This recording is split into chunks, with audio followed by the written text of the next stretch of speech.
ఈరోజు వృశ్చిక రాశి వారికి ఈరోజు ముఖ్యంగా మీకు అనవసరమైనటువంటి ఆలోచనలు లేదా మొబైల్ ఫోన్ వాడకం లేదా నిద్ర సరిగ్గా పట్టకపోవడం వల్ల పగలు పని చేసేటప్పుడు నీరసంగా అనిపించడం చిరాగ్గా అనిపిస్తుంది కాబట్టి రాత్రి ఫోన్ చూడకుండా పడుకోవడానికి ప్రయత్నం చేయండి, పెదలాడే పడుకోండి.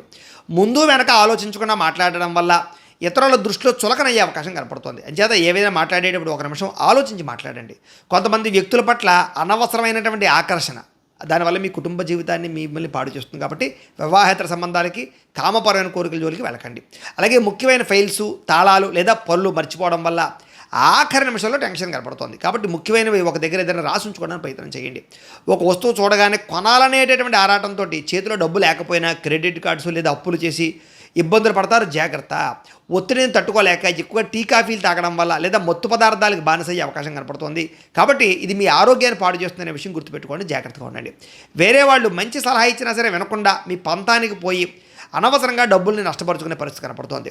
రేపటి గురించి ఆలోచించకుండా ఈరోజు విచ్చలవిడిగా ఖర్చు చేస్తే అవసరానికి చేతిలో చిల్లిగా కూడా మెరగదనే విషయం మాత్రం గుర్తుపెట్టుకోండి.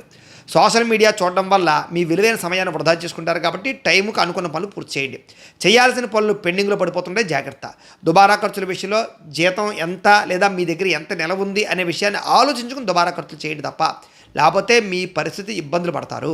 ప్రేమికుల మధ్య అనుమానపు ఆలోచనలు దురుసుగా మాట్లాడి ఇష్టమైన వాళ్ళని దూరం చేసుకునే అవకాశం ఉంది. నోరు మంచిదైతే ఊరు మంచిదవుతుందనే విషయం గుర్తుపెట్టుకోండి.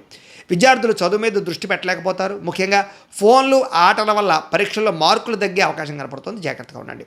ఉద్యోగస్తులకు పని ఒత్తిడి ఎక్కువగా ఉంటుంది. స్త్రీలకి కుటుంబ సమస్యల వల్ల విరక్తి ఆలోచనలు కనపడుతున్నాయి. వ్యాపారస్తులకు వ్యాపారం మందకొడిగా సాగే అవకాశం కనపడుతుంది. దత్తాత్రేయ స్వామి అంటే మీకు ఇష్టమైతే కనుక ఇక్కడ ఒకసారి లైక్ చేయండి. అలాగే రేపటి రాశి వల్ల కూడా మీకు రావాలన్నట్లయితే కనుక సబ్స్క్రైబ్ చేసుకోండి. అలాగే ఇక్కడ కనపడుతున్నటువంటి ఈ లింక్ మీద మీరు క్లిక్ చేసినట్లయితే మీకు ఈరోజు ఇంట్లో దత్తాత్రేయ స్వామి వారికి పూజ ఎలా చేసుకోవాలో వీడియో వస్తుంది. ఆ వీడియోని ఎదుర్కొంటే పెట్టుకుని మీ ఇంట్లో ఈరోజు దత్తాత్రేయ స్వామి వారికి పూజ చేసుకోవడం వల్ల ఈరోజు మీకు శుభప్రదంగా ఉంటుందని తెలియజేస్తూ లైక్ చేయడం మాత్రం మర్చిపోకండి. స్వస్తి.